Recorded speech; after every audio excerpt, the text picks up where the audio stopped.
Aku tak pernah membayangkan bahwa perasaan ini akan muncul, apalagi terhadap seseorang yang seharusnya kuanggap sebagai ibu. Tapi segalanya berubah sejak aku tinggal serumah dengan ibu mertuaku, Lestari. Lestari adalah wanita berusia awal 40-an, dengan tubuh yang masih terawat dan wajah yang selalu tampak bersinar meski tanpa riasan. Suaminya, ayah mertuaku, telah lama meninggalkan dirinya dalam kesepian yang begitu nyata. Pagi itu, aku baru saja keluar dari kamar untuk mengambil air minum ketika melihatnya di dapur. Ia hanya mengenakan daster tipis berwarna pastel, tubuhnya membentuk siluet yang menggoda di bawah cahaya lampu. Ia sibuk menyiapkan sarapan, dan entah kenapa, mataku tak bisa berpaling darinya. "Ari, kamu sudah bangun." Suaranya lembut, penuh kehangatan. Aku hanya mengangguk dan berjalan mendekat. "Saya haus, Bu." Ia tersenyum dan mengulurkan segelas air. Saat itu, tanpa sengaja, jemari kami bersentuhan. Sentuhan kecil yang seharusnya biasa saja, tapi terasa berbeda. Seolah ada arus listrik halus yang mengalir di antara kami. Tatapan kami bertemu. Aku melihat sesuatu di matanya, sebuah keraguan bercampur dengan keingintahuan. Aku tahu ini salah, tapi aku juga tahu aku tak bisa menghindari perasaan ini. "Bu, saya..." Sebelum sempat melanjutkan kata-kataku, dia sudah berbalik, berusaha menjaga jarak. Namun aku tak bisa mengabaikan bagaimana rona merah samar muncul di pipinya.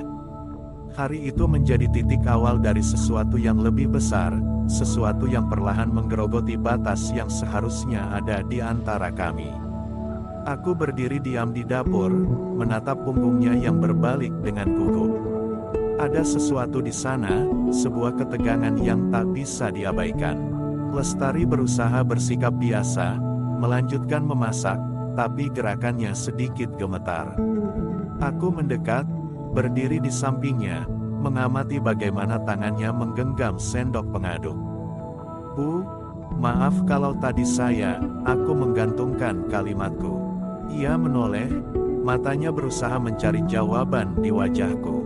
"Kamu nggak salah, Ari. Mungkin, ini cuma perasaan sesaat. Tapi aku tahu itu bukan sekadar perasaan sesaat.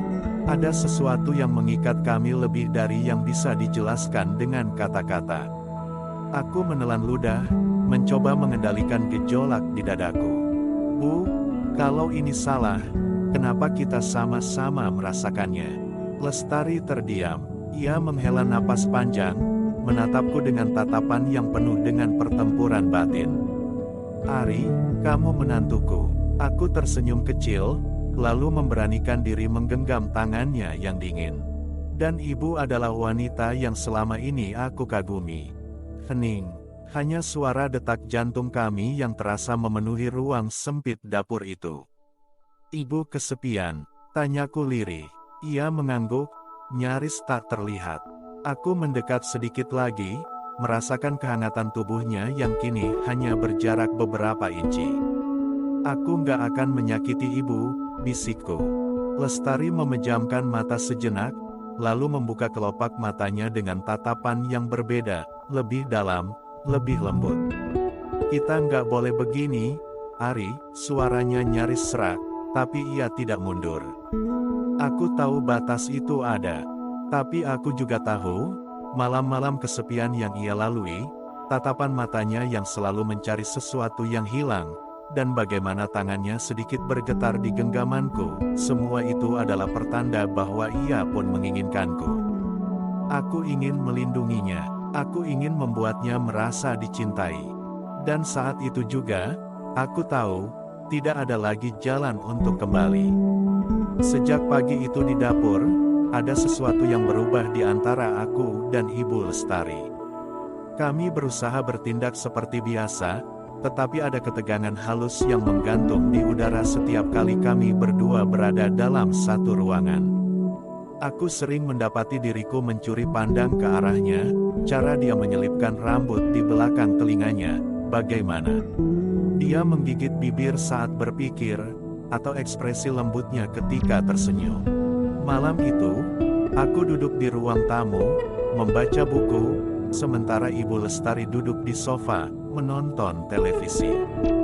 Rumah terasa sunyi. Istriku, Rina, sedang pulang ke rumah orang tuanya selama beberapa hari karena ada urusan keluarga. Ibu nggak tidur, tanyaku, mencoba mengisi keheningan. Ia menoleh, tersenyum tipis. Belum ngantuk, kamu sendiri. Aku mengangkat bahu. Lagi nggak bisa tidur juga. Ibu menghela napas pelan, lalu berdiri. Mau teh hangat? Aku buatkan. Aku mengangguk. Boleh. Aku mengikutinya ke dapur, menyandarkan tubuh di kusen pintu sementara dia menyiapkan teh. Cahaya redup lampu dapur membuat siluetnya tampak begitu lembut. Bu, suaraku lirih, tapi cukup untuk membuatnya menoleh. Apa? Aku mendekat sedikit, suara detak jantungku terdengar di telingaku sendiri. Aku tahu ini aneh. Aku tahu ini salah. Tapi sejak hari itu, aku terus memikirkan ibu. Tangannya yang menggenggam sendok sedikit gemetar. Ari, kita nggak boleh seperti ini. Tapi aku nggak bisa mengabaikan perasaan ini. Aku menelan ludah, menatap matanya yang penuh kebingungan. Ibu juga merasakannya, kan? Ia terdiam, lalu menghela napas berat. Ari, aku ini ibu mertuamu. Aku nggak boleh, kita nggak boleh. Aku tahu itu, aku tahu. Tapi kenapa hatiku menolak untuk mendengarkan? Aku cuma ingin ibu tahu, aku ada di sini. Jika ibu merasa kesepian, jika ibu butuh seseorang untuk mendengarkan, aku ada. Aku tidak ingin memaksa, aku tidak ingin membuatnya merasa bersalah. Aku hanya ingin dia tahu bahwa perasaanku tulus. Lestari menatapku lama, lalu tersenyum kecil. Terima kasih, Ari. Ia kembali menyiapkan teh, berusaha mengendalikan perasaannya. Tapi aku tahu, setelah malam ini, hubungan kami tak akan pernah sama lagi. Malam itu menjadi malam yang mengubah segalanya. Aku dan Ibu Lestari sama-sama menyadari bahwa ada sesuatu di antara kami, sesuatu yang seharusnya tidak ada, tetapi tak bisa dihindari. Namun, kami juga tahu bahwa ada batas yang tak boleh kami langgar. Hari-hari berlalu, dan kami mencoba menjalani semuanya seperti biasa. Aku tetap menjadi menantu yang menghormati ibu mertuanya, dan dia tetap menjadi sosok yang bijaksana. Tapi di dalam hati, aku tahu bahwa ada perasaan yang akan selalu ada, meski tak pernah bisa diungkapkan lebih dari sekadar tatapan yang penuh arti. Kadang, cinta tidak harus memiliki. Kadang, cinta hadir hanya untuk mengajarkan kita arti pengorbanan dan batasan.